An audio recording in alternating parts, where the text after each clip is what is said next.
do passado para o presente. Não fui eu o sortudo. Crônica coletiva da Turma UNAT 2. Essa semana eu vi uma reportagem que mostrava a realidade de 3 irmãos com diferentes personalidades, mesmo sendo trigêmeos. A única menina, Alice, no auge de seus 21 anos, é a conselheira dos irmãos. Porém, um deles nunca segue o que ela fala e o outro só de vez em quando. A situação econômica da família era precária. Inesperadamente, morreu um primo distante que era endinheirado e não tinha filhos nem esposa. Surpreendendo a todos, esse primo de 15º grau fez um testamento no qual deixava toda a sua fortuna para os 3 primos queridos. Que sorte! Uma dessas não acontece comigo. Com a chegada da herança, que foi dividida igualmente entre o trio, cada um poderia fazer o que bem entendesse com o seu quinhão. Um adendo, essa reportagem mais parece uma fofoca de domingo na minha família. Mas continuando. O irmão mais teimoso era viciado em jogos de azar.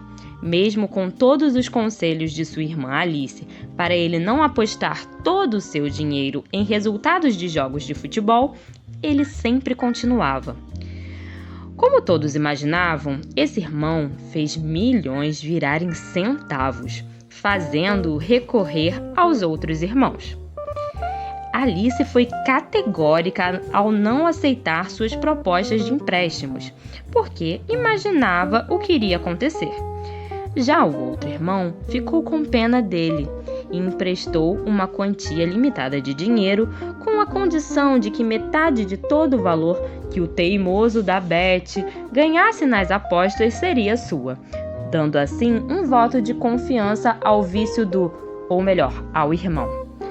Você faria o mesmo? Às vezes, ser tão pé no chão pode não permitir o que a audácia proporciona.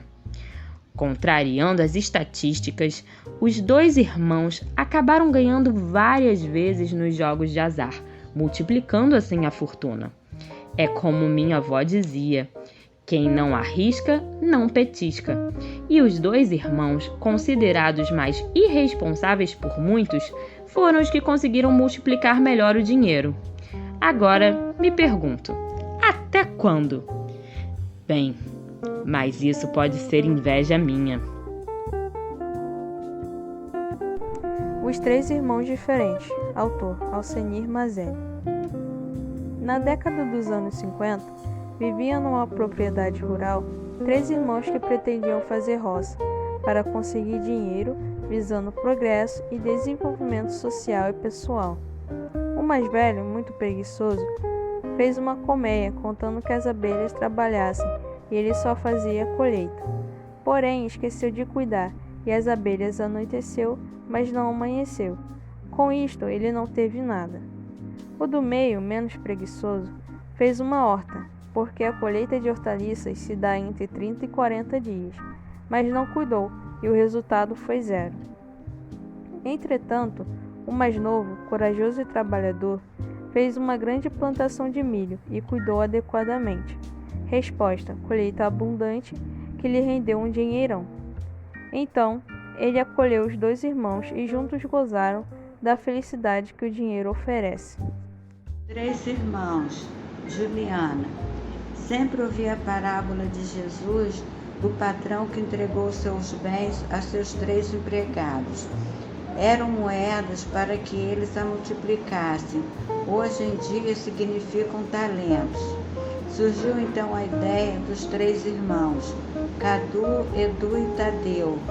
Essa crônica é sobre não saber aproveitar seus talentos por eles terem personalidades e atitudes diferentes. Cadu, muito preguiçoso, que é um pecado capital enganador, do seu diploma da 8ª série, saiu feliz só curtindo, não aproveitou seu talento. Edu nada de esforço e trabalho, mas usou um pouco de seu talento e se formou em contador, porém sem construir nada. Já Tadeu Usou toda a sua inteligência, fez faculdade de engenharia, curso de programador, analista de sistema, estudou e trabalhou muito, construiu um mundo sólido. E para essas pessoas preguiçosas que ficam esperando as oportunidades caírem do céu, se deram com os burros na água. Cadu foi derrubado pela falta de conhecimento de seu talento. Edu, pelo mesmo motivo, a tecnologia fez dele um ser sem nenhuma audácia talentosa. E na hora do bicho pegar, pega para capar, e no frigir dos ovos, pediram socorro ao irmão Tadeu, que talentoso, esforçado e trabalhador, venceu todos e tudo, e deu guarita para os outros 2 irmãos que não pensaram como seria o amanhã. Vamos estudar, quem sabe faz a hora acontecer. O Gepeto da Vida Real. Autora Maria da Glória Santos. Essa é a história de um vovô com o seu netinho. Gepeto é um senhor solitário. Como a maioria dos brasileiros, trabalhou a vida toda e quando chegou a hora de descansar não pôde, porque precisava complementar a renda para sobreviver. Seu ofício era marcenaria. Sempre trabalhou, e muito. Acabou não constituindo família. Nessa altura da vida, se sentia muito só. Um dia, pensou no que poderia fazer para diminuir a solidão. Depois da aposentadoria, tinha sua própria marcenaria, onde fazia serviços encomendados pelos clientes, que conseguiu ao longo desses anos de trabalho árduo. Ele resolveu então criar um boneco de madeira, com a madeira que tinha ali. Começou a desenhar o seu projeto, e quanto mais criava, mais ficava ansioso para ver sua criação pronta. Finalizando o desenho, o projeto começou a tomar forma e virou um pequeno boneco de madeira articulado. Gepeto ficou muito satisfeito com a sua criação. Deu-lhe o nome de Pinóquio e até colocou uma roupa nele, como se ele fosse um menino de verdade, mas ainda estava sozinho. Então continuou pensando em uma forma de abrandar a solidão. Perto de sua casa tinha uma ONG, que fazia diversas atividades com as crianças e adolescentes da região. Ele se apresentou como voluntário para ensinar o que sabia sobre sua arte, que era a marcenaria. Com isso, ganhou não um, mas muitos netos e netas, que ficaram muito felizes com o que estavam aprendendo com seu mais novo vovô.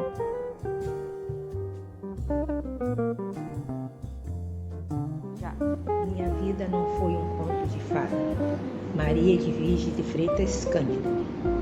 Na aula de produção de texto, a professora estava nos ensinando como produzir uma crônica. No momento, não sabia nada sobre como escrever uma crônica. Indo para casa, ao passar pelo muro da UERJ, parei para comprar com um jovem que sempre expõe diversos livros usados para vender.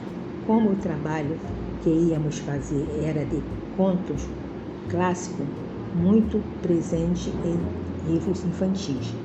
Quando me deparei com todos os livros que estavam expostos, o que me chamou a atenção foi esse, Quando Fico Triste, de Nanda Toledo. Tinha tudo a ver comigo. Minha infância foi muito triste, de origem muito pobre. Ainda não bastasse isso, fiquei órfã aos 9 anos. Antes disso, em criança, não lembro de ter contato com variedades de livros como as crianças de hoje. Minha mãe ia trabalhar e nos deixava com pessoas tomando conta de mim e dos meus irmãos. Foi uma infância muito sofrida. Tomara ter o que comer? Livro era muito raro. Apesar de meu pai ter vício com o álcool, uma coisa eu percebi ao longo do tempo. Já naquela época, ele Ele tinha hábito de ler jornal todos os dias. Hoje, quando tive esse privilégio de voltar a estudar, lembrei deste lúdico da leitura infantil. Veio do meu pai, que tinha a doença do alcoolismo, mesmo depois de todo sentimento que pôde ser considerado ruim, com a graça de Deus, ainda restou esperança e a vontade de continuar aprendendo. Chapeuzinho Vermelho, de Marilza Florencio. Chapeuzinho Vermelho era uma menina muito criativa, que só fazia as coisas que vinha na sua cabecinha. Sempre que sua mãe mandava fazer alguma coisa, só fazia do seu jeito, exatamente ao contrário. Ela e sua mãe moravam perto de um bosque, e sua avó morava do outro lado. Para ela ir à casa da avó, tinha 2 caminhos. Um era bem curto e o outro mais longe, que a menina achava mais divertido. Um belo dia, sua mãe aprontou uma cesta de frutas, bolos e biscoito e mandou o Chapeuzinho Vermelho levar para sua avó. E recomendou que ela fosse pelo caminho mais curto, onde não tinha perigo nenhum. Chapeuzinho não perdeu tempo, concordou com a mãe e fingiu que foi. Mais na frente, ela pegou um atalho e foi no caminho que lhe interessava, o mais divertido. Não deu nada certo desta vez. Ela começou a escutar barulhos estranhos, mas continuou na sua aventura. E lá ia a menina, cantando a sua música preferida e saltitando com toda alegria, dizia: "Vou levar doces para a vovozinha." Sem ela perceber, tinha um lobo no caminho que ouviu ela cantando e se apressou indo para a casa da avó. Chegando lá, o lobo bateu na porta dizendo ser Chapeuzinho. Não deu outra. O lobo comeu a vovó e ficou esperando o Chapeuzinho chegar, deixando a porta aberta. Chapeuzinho chegou toda feliz, entrou e disse: "Vovó, a senhora deixou a porta aberta. O que aconteceu com sua voz que está tão grossa?" A vovó disse: "Eu estou resfriada." "Mas a senhora está muito diferente. Vou chamar ajuda." O lobo avançou na Chapeuzinho, que descobriu que o lobo havia engolido a avó. A menina gritou e conseguiu a ajuda dos caçadores, que estavam por perto, e salvou a vovó. O despertar em vida. Nurce Carvalho Fragoso. Num luxuoso condomínio morava um casal, Dona Benta e seu Vitor, que viviam felizes até o dia em que sua filha Bela nasceu, pois não sabiam o que estava por vir. Tinham como vizinha Dona Flor, que morria de amores por seu Vitor, mas como não era correspondida, um dia convidou Bela para um lanche em sua casa e ofereceu à pobre menina um alimento contaminado. Tá ruim, minha avó, não tá? Daqui a pouco vai sair. No dia seguinte, a jovem foi internada e entrou em coma. Se eu fosse Dona Flor, dedicava meu amor a Bela e, quem sabe, viria a ser comadre do casal e abandonava a minha frustração. Um jovem médico, comovido com o caso, interessou-se a cuidar de Bela até o dia em que ela despertou. Apaixonaram-se. Eles contraíram matrimônio e foram felizes para sempre. Quando se ama, há sempre um caminho para compensar a derrota e jamais permitir que a solidão nos consuma.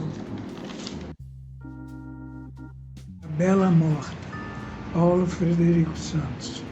Juarez Gonçalves Adriane, um certo dia, precisamente no dia 20 de outubro de 2022, saiu de sua casa para dar uma volta pelo bairro onde morava. De repente, à sua frente, viu uma linda mulher.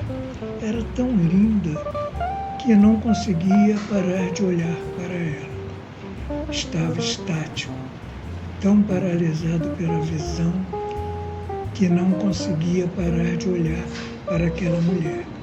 Depois de algum tempo, tomou coragem, se aproximou e perguntou: "Como é seu nome?" A mulher olhou para ele, olhou bem para ele e falou: "Meu nome é Ninguém." "Mas como assim?" Ele "Como assim?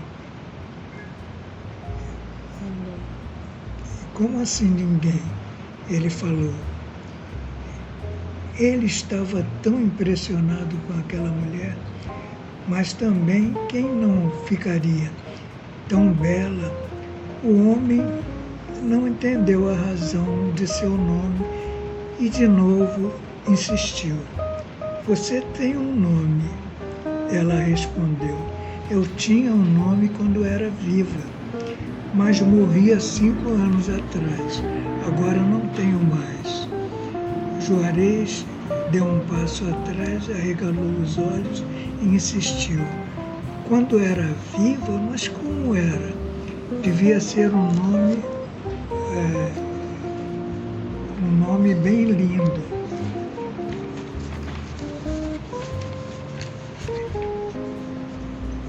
"Esqueci." "Por quê?"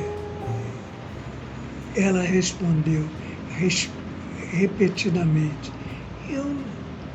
É tão bonito que seu nome deve ser mais ou menos igual", disse ele.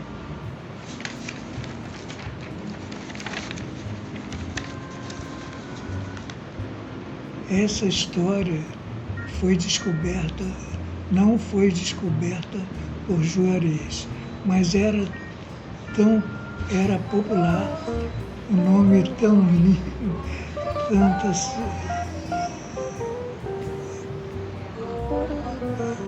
O nome da linda fantasminha era Bela. Dizia que sua aparência era tal qual o desenho que ficou famoso mais tarde. Porém, o fim da moça não foi como o dos contos de fadas. Ela tanto dormiu e ninguém apareceu em vida, não acordou, só depois de morta.